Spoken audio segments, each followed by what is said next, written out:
Hello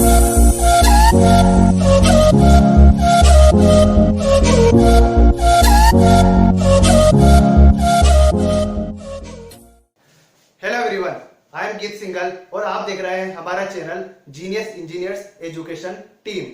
मैं आपको पढ़ा रहा हूं मल्टीपल इंटीग्रल और आज की वीडियो में अपना टॉपिक है change of variable for double integral. दोस्तों, ये एक बड़ा ही इंपॉर्टेंट टॉपिक है। इस टॉपिक का यूज केवल इसी यूनिट में नहीं, आगे भी आपके काफी यूज आने वाला है, तो इस टॉपिक को ध्यान से समझिएगा। तो चलिए आज की वीडियो को स्टार्ट करते हैं। दोस्तों, आप सभी इस टॉपिक पर गौर फरमाइए। चेंज ऑफ वेरिएबल मतलब कि इस टॉपिक को देख के अपन को समझ आ रहा है कि इस टॉपिक के अंदर अपन को वेरिएबल के चेंज के बारे में चर्चा करनी है। दोस्तों, वेरिएबल्स क्या होते थे? अगर अपने पास कार्टेशियन फॉर्म होती है तो वेरिएबल्स एक्स और वाई की टर्म्स में होते हैं, और अगर पोलर फॉर्म होती है तो वेरिएबल्स आर और थीटा के टर्म्स में होते हैं। इतनी बात अपन को समझ आती है।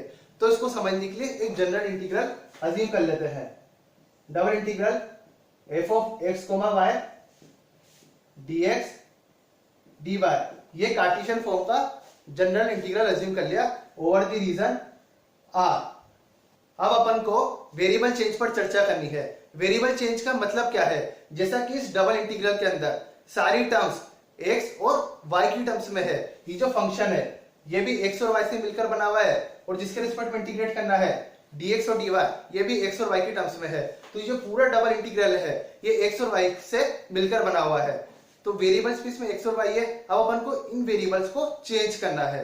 किससे चेंज करना है, किस वेरिएबल्स में चेंज करना है, ये सब अपन को क्वेश्चन के अंदर कंडीशंस गिवन रहेगी। फॉर एग्जांपल अपन एज्यूम कर लेते हैं अपन को गिवन है कि इस x और y वेरिएबल को नए वेरिएबल्स में चेंज करिए, जो कि नए वेरिएबल्स हैं u और v।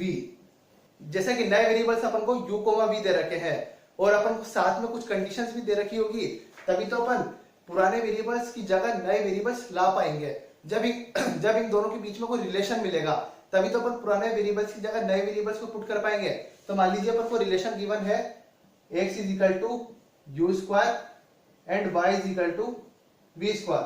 दोस्तों, अब अपन वेरिएबल चेंज कैसे करेंगे? जैसे कि यहाँ फंक्शन है, मान लीजिए फंक्शन को भी कुछ अज्यूम कर लेते हैं। फंक्शन अपन को दे रखा है X square plus Y square. तो अपन वेरिएबल चेंज कैसे करेंगे? जहां जहां भी इस फंक्शन f x y में x की टर्म्स आ रही है वहां पे x को अपन u स्क्वायर पुट कर देंगे, और जहां जहां भी y की टर्म्स आ रही है वहां पे अपन y को v स्क्वायर पुट कर देंगे। तो यहां से अपना फंक्शन क्या आ गया? फंक्शन आ गया u power 4 plus v power 4। ये तो अपना फंक्शन चेंज हो चुका है। अब dx और dy को कैसे चेंज करेंगे? ये x is equal to you square को इसमें अपन डिफरेंशिएट कर दें, तो यहां से अपने पास आ जाएगा dx is equal to 2u du, और उसी प्रकार से dy आ जाएगा 2v dv। इन दोनों को अपन पुट कर देंगे, तो अपने पास क्या आ जाएगा? 4 टाइम्स ऑफ du dv। तो इस प्रकार से अपना वेरिएबल चेंज हो चुका है। पहले अपने इनिशियल वेरिएबल्स x और y की टर्म्स में थे, और अब अपने वेरिएबल्स u और v की टर्म्स में हो चुके हैं, और अपना पूरा डबल इंटीग्रल भी u और v की टर्म्स में चेंज हो चुका है। तो दोस्तों, अपन ने फंक्शन को तो चेंज कर दिया, अब अपन इंटीग्रल की लिमिट्स के बारे में भी चर्चा कर लें। ये इंटीग्रल की लिमिट्स, जैसे कि गिवन क्वेश्चन में ओवर द रीजन R था। ये रीजन R कौन सा रीजन होता था? ये जो फंक्शन है f x y, इसकी जो डोमेन से जो रीजन बनता था ये वही रीजन R होता था, और उसी में अपन स्ट्रिप्स वगैरह लगा के अपनी लिमिट एक्सट्रैक्ट करते थे। ये सब अपन को अच्छी तरह से आता है। तो उसी प्रकार से अब जैसा कि अपना फंक्शन ही चेंज हो चुका है, पहले अपना फंक्शन था X square plus Y square, और अब अपना फंक्शन बन चुका है 4u square plus 4v square.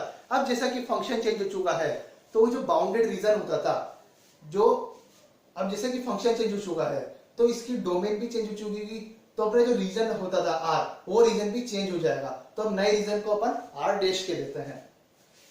इसको अपन अच्छे से नीचे लिख लेते हैं। अब अपना फंक्शन हो जाएगा double integral r dash f of u, v du dv। तो दोस्तों, अपन ने ये देख लिया कि अपना वेरिएबल चेंज कैसे होगा। अपन ने फंक्शन में वेरिएबल चेंज कर दिया, और साथ साथ में इंटीग्रल की लिमिट्स भी चेंज हो जाएगी। अब अपना नया रीजन r डैश आ गया। उस r डैश में अपन क्या करेंगे? वो स्ट्रिप्स लगा के दोबारा इस इंटीग्रल की लिमिट्स को एक्सट्रैक्ट कर लेंगे। ओके फ्रेंड्स, तो दोस्तों यहीं पर मैं आपको एक चीज और बताना चाहूंगा स्कूल लेवल तक अपन ने जितने भी इंटीग्रेशन के क्वेश्चन सोल्व करे हैं उसमें कई बार अपन को सब्स्टिट्यूशन का यूज करना पड़ता था। फॉर एग्जांपल अपने पास इंटीग्रल है y sine of y square dy। इस इंटीग्रल को सोल्व करने के लिए अपन क्या करेंगे, अपन y स्क्वायर को t से सब्स्टिट्यूट कर देंगे और अपना पूरा इंटीग्रल सोल्व हो जाएगा। जैसे कि अपना वेरिएबल चेंज हो चुका है उसके करस्पॉन्डिंग इंटीग्रल की लिमिट्स भी चेंज हो जाएगी और अपन पूरा क्वेश्चन अपना सोल्व कर लेंगे। तो दोस्तों अपन ने सब्स्टिट्यूशन क्यों करा, अपन ने सब्स्टिट्यूशन इस क्वेश्चन को आसानी से सोल्व करने के लिए करा। बस अपना यही मेन एम था कि क्वेश्चन इजियर फॉर्म में सोल्व हो जाए।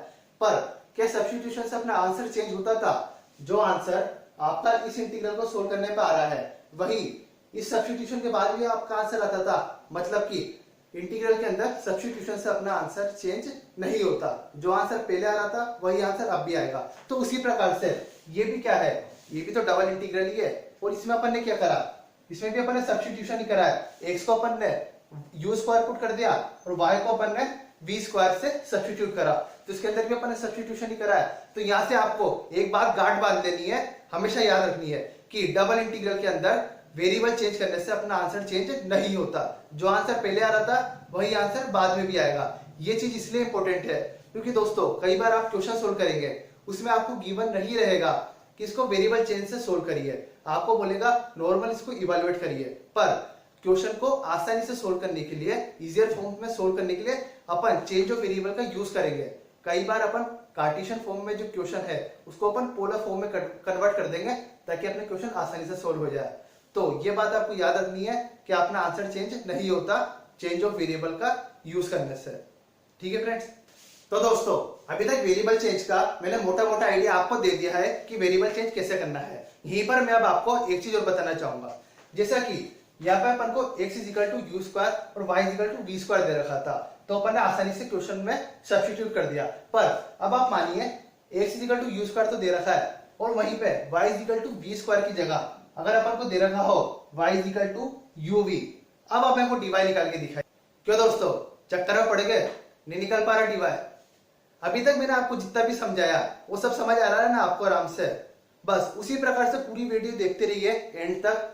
मैं आपसे शर्त लगा सकता हूं कि एंड ऑफ दिस वीडियो आपके इस टॉपिक से रिलेटेड सारे डाउट्स क्लियर होंगे।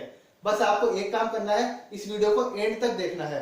इस टॉपिक से रिलेटेड पूरा इसका धागा खोल के रख देंगे, सारे कंसेप्ट आपको क्लियर हो जाएंगे। बस एक शर्त है, आपको वीडियो देखनी है एंड तक। तो चलिए दोस्तों अब देखते हैं कि इससे अपन dy कैसे निकालेंगे। तो इन सब झंझटों से बचने के लिए कि अपन को क्वेश्चन के अंदर क्या दे रखा है, x को कभी क्या दे रखा है, y को क्या दे रखा है, अपन x को और y को नए वेरिएबल्स की टर्म्स में एक्सप्रेस कर पा रहे हैं या नहीं कर पा रहे हैं, इस तरह की झंझटों से बचने के लिए एक नई चीज इंट्रोड्यूस की गई है। आइए क्या है वो, उसे देखते हैं। दोस्तों जब भी आपको वेरिएबल चेंज करना है, पहले अपने पुराने वेरिएबल्स क्या थे x और y, और नए वेरिएबल्स क्या है u और v, तो आपको ये सब झंझट नहीं करना। अब अपन को क्या याद रखना है, अपन को ये करना है फंक्शन है f x, y। इसमें वेरिएबल चेंज के लिए अपन को क्या करना होता है, जहां जहां x की टर्म सारी होती है वहां पर अपन को x की जो भी वैल्यू दे रखी है उसको पुट करना है और y की जो भी वैल्यू दे रखी है उसको पुट करना है। इसमें तो अपन को x और y कुछ भी दे रखा हो, मतलब कि अपन dx या dy निकाल पा रहे हो या नहीं निकाल पा रहे हो, अपन x की जगह u स्क्वायर पुट कर सकते हैं और y की जगह uv तो सब्स्टिट्यूट कर ही सकते हैं। मतलब कि अपन f x, y केवल इस फंक्शन को, इस फंक्शन में वेरिएबल चेंज तो अपन कर सकते हैं चाहे x और y कुछ भी दे रखे हो। तो मतलब कि अपन को f x, y का लोड नहीं लेना, फंक्शन को तो अपन आसानी से वेरिएबल चेंज कर देंगे। मेन दिक्कत है dx और dy की कि इसमें अपन वेरिएबल चेंज कैसे करें जब अपन dy नहीं निकाल पा रहे हो। तो आइए इसके लिए देखते हैं अपन को क्या करना है। अपन ने फंक्शन में तो वेरिएबल चेंज आसानी से कर दिया, फंक्शन का वेरिएबल चेंज होकर फंक्शन बन गया f ऑफ u, v।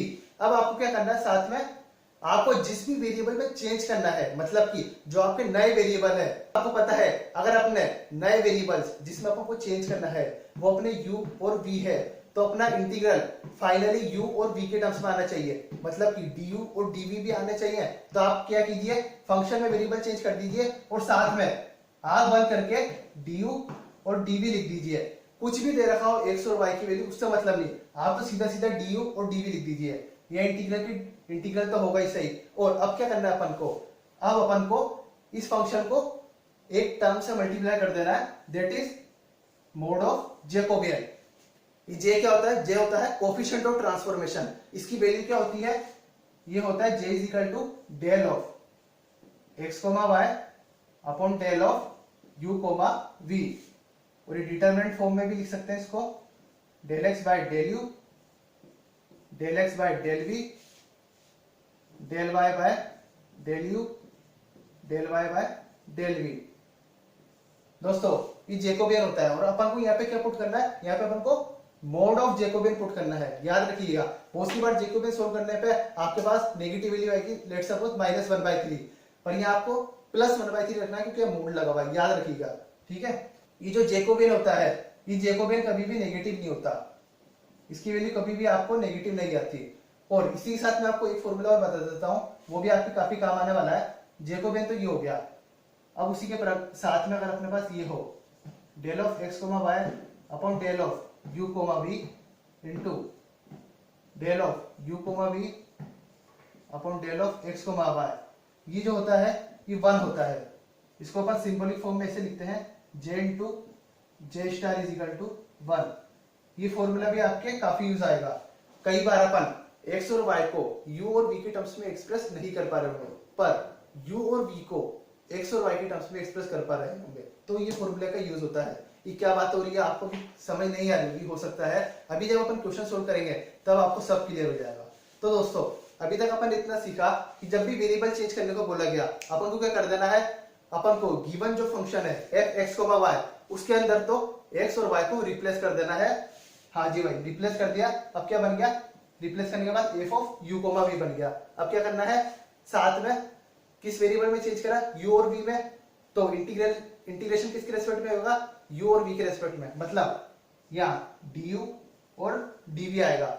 और अब क्या करना है? बस एक j से मल्टीप्लाई कर देना है, मोड ऑफ j से, जेकोबियन से आपको मल्टीप्लाई कर देना है। और ये इंटीग्रल की लिमिट्स ये कैसे निकालेंगे?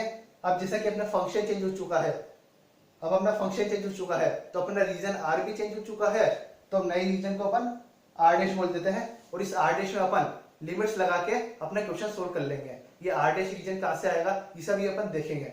पर अभी तक आपको डबल इंटीग्रल के अंदर वेरिएबल चेंज कैसे करना है वो कांसेप्ट समझ आया? आइए इसकी डेफिनेशन और देख लेते हैं एक बार। So this is the definition. Suppose we want to integrate function f(x, y) over the region r, then under the transformation x is equal to g of u, v and y is equal to h of u, v। दोस्तों ये g of u, v और h of u, v को देख के घबराइएगा नहीं, ये वही है जो भी अपन ने एग्जांपल में देखा था। अपन ने एग्जांपल में क्या देखा था? अपन ने सपोज किया था x is equal to u square और y is equal to uv। ये y is equal to uv का मतलब क्या है? y is the function of u and v। दिख रहा है अपन को y जो है u और v का फंक्शन है। और अगर कोई वेरिएबल किसी का फंक्शन होता है तो उसको कैसे रिप्रेजेंट करते हैं? फॉर एग्जांपल अगर y x का फंक्शन होता है तो अपन क्या लिखते हैं? y is equal to f of x। तो उसी प्रकार से f तो अपन ऊपर यूज कर लिया, तो यहाँ पे अपन ने नया h यूज कर लिया। तो जैसे कि y u और v का फंक्शन है तो अपन ने लिख दिया y is equal to h of u, v। घबराइएगा नहीं। और यहाँ पे x is equal to u square था, v की टर्म तो नहीं आ रही, मतलब कि x जो है फंक्शन ऑफ u ओनली था। पर क्वेश्चन में जरूरी थोड़ी कि हमेशा u का ही केस होगा। मान लीजिए अपन को लिख के रखें x is equal to u square plus v square, तो अब x भी function of u and v हो गया, तो इसलिए अपन ने लिखा x is equal to g of u, v। ये g of u, v का मतलब है x जो है फंक्शन है u और v दोनों का। तो दोस्तों इनसे घबराएंगे नहीं, ये वही नॉर्मल चीज है जो भी अपन ने सीखी। तो under the transformation this the region become r dash, जो अपना r रीजन था वो r डैश बन जाएगा। क्यों? क्योंकि अपना फंक्शन चेंज हो चुका है। ये जो रीजन r होता था, ये r क्या होता था? फंक्शन की डोमेन से बनने वाला रीजन। अब फंक्शन ही चेंज हो गया भाई, तो अपना रीजन भी चेंज होगा, तो region r become r dash and integral becomes this.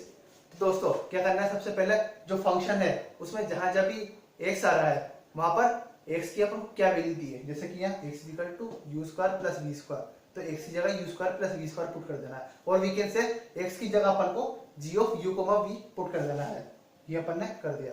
y की जगह h of u, v put कर देना है। अब क्या करना है? आंख बंद करके dx और dy को हटा के सीधा जिस वेरिएबल में अपन कन्वर्ट करना है नए वेरिएबल उनको लिख दीजिए du, dv, और साथ में कर देना है मोड ऑफ जेकोबियन लगा देना है। ये क्या लिखा हुआ है? ये मोड ऑफ जेकोबियन ही तो है, और इसका फॉर्मूला भी मैंने आपको थोड़ी देर पहले बताया ही था। तो दोस्तों ये थी इसकी मेरे को लगता है अब आपको कोई डाउट नहीं रहा होगा, और फिर भी रहा है तो अभी अपन एक क्वेश्चन सोल्व करते हैं, उससे आपको बचा कुचा डाउट भी क्लियर हो जाएगा। तो चलिए फर्स्ट क्वेश्चन की ओर बढ़ते हैं। So friends, this is our first question. Evaluate this double integral where r is the parallelogram in the xy plane, जो कि बना हुआ है इन वर्टिसेस की हेल्प से under the transformation this and this. तो दोस्तों क्वेश्चन को सोल्व करने के लिए सबसे पहले अपन अपना रिक्वायर्ड r रीजन को ड्रॉ कर लें इन वर्टिसेस की हेल्प से। तो जब इन वर्टिसेस को अपन प्लॉट करेंगे तो अपने पास ये बन के आता है, ये पैरेललोग्राम जो है यही अपना रिक्वायर्ड r रीजन है। ओके फ्रेंड्स, अब अपन को क्या करना होता है, अपन को इस इंटीग्रल को इस इंटीग्रल में कन्वर्ट करना है। तो इसके लिए अपन को सबसे पहले क्या करना है, अपन को एफ ऑफ यू कोमा भी फाइंड आउट करना है। एफ ऑफ यू कोमा भी कैसे निकलता था, गिवन इंटीग्रल में x को नए वेरिएबल से रिप्लेस करना है और y को भी नए वेरिएबल से रिप्लेस करना है। रिप्लेस करने के लिए पुराने वेरिएबल्स और नए वेरिएबल्स में रिलेशन होना चाहिए, जो कि अपन को दे रखा है। तो अब अपन क्या करते हैं, इन दोनों इक्वेशन की हेल्प से x और y की वैल्यू निकाल लेते हैं। मान लीजिए ये है अपनी इक्वेशन 1 और ये है अपनी इक्वेशन 2। तो जब आप इक्वेशन 1 और इक्वेशन 2 को सब्ट्रैक्ट करेंगे तो वहां से अपने पास y की वैल्यू आ जाएगी, और फिर जब y की वैल्यू इसी में वापस पुट करेंगे तो वहां से अपने पास x की वैल्यू आ जाएगी। तो अपने पास x और y की वैल्यूज आ चुकी है। तो अब अपन क्या करेंगे, इस फंक्शन के अंदर x को इससे रिप्लेस कर देंगे और y को इससे रिप्लेस कर देंगे। दोस्तों आप देखिए अपना फंक्शन क्या है, x प्लस वाई का होल स्क्वायर, और इस इक्वेशन को देखिए, ये इक्वेशन क्या है, u is equal to X plus Y. आप चाहें तो x को ये और y को ये पुट कर दीजिए इसके अंदर, या फिर आप डायरेक्ट x प्लस वाई को u रख दीजिए इसके अंदर। तो अपना जो function of f of u comma v है वो क्या बन जाएगा, वो अपना बन जाएगा u स्क्वायर। आप चाहे तो x और y को ये पुट कर दीजिए, फिर उसको जब आप सोल्व करेंगे तो उसके बाद भी अपना function f of u comma v जो है वो u स्क्वायर ही आएगा। तो अपने पास फंक्शन आ चुका है। अब अपन को क्या निकालना है, अब अगली चीज अपने पास जेकोबियन। जेकोबियन क्या होता है, जेकोबियन का फॉर्मूला ये होता है, मैंने आपको बताया है, जो कि del of x comma y upon del of u comma v। आपको हो सकता है कंफ्यूजन हो कि यहाँ ऊपर x कोमा y आएगा या u कोमा v आएगा, ये कैसे याद रखें। तो आपको बस इतना से याद रखना है, जो भी अपने पुराने वेरिएबल्स है, पुराने वेरिएबल्स ऊपर आएंगे और नए वेरिएबल्स नीचे आएंगे। ठीक है, तो इसका अपन ने डिटर्मिनेंट फॉर्म कर दिया। अब del X by del U कैसे निकालेंगे, इसका अपन को पार्शियल डेरिवेटिव करना है u के रेस्पेक्ट में। जब इसको u के रेस्पेक्ट में पार्शियल डेरिवेटिव करेंगे तो 2/3 आ जाएगा और v का तो 0 हो जाएगा, तो अपन ने 2/3 रख दिया। जब इसी का v के रेस्पेक्ट में करेंगे तो 1/3 आएगा, और इसी प्रकार से अपना डिटर्मिनेंट फॉर्म हो चुका है। और डिटर्मिनेंट को सोल्व करने पे अपना आंसर आता है -1/3, मतलब कि जेकोबियन की वैल्यू आ गई -1/3। पर अपन को यहाँ पे मोड ऑफ जेकोबियन रखना होता है, याद रखिएगा। तो यहाँ पे अपन क्या रखेंगे, यहाँ पे अपन +1/3 रखेंगे, जो कि अपन ने रख दिया ये 1/3, और साथ में du और dv। तो अभी तक अपना जो भी डबल इंटीग्रल है उसके अंदर अपन ने वेरिएबल चेंज कर दिया है। अब अपन को बात करनी है इस इंटीग्रल की लिमिट्स की। दोस्तों ये जो r डैश नया जो रीजन आया है, ये जो रीजन r डैश है ये क्या है, ये f of u comma v की डोमेन है। मतलब कि जो अपना r रीजन होगा वो xy प्लेन में नहीं uy प्लेन में होगा। मतलब कि जो अपने x एक्सिस और y एक्सिस होंगे उसकी जगह अपन को अब u और यहाँ पे v रख देना है, और अब अपना रीजन जो बनेगा वो r डैश कहलाएगा। तो इसका मतलब अपन को u v में कुछ रिलेशंस निकालने पड़ेंगे, उसी को तो अपन ये प्लॉट कर पाएंगे।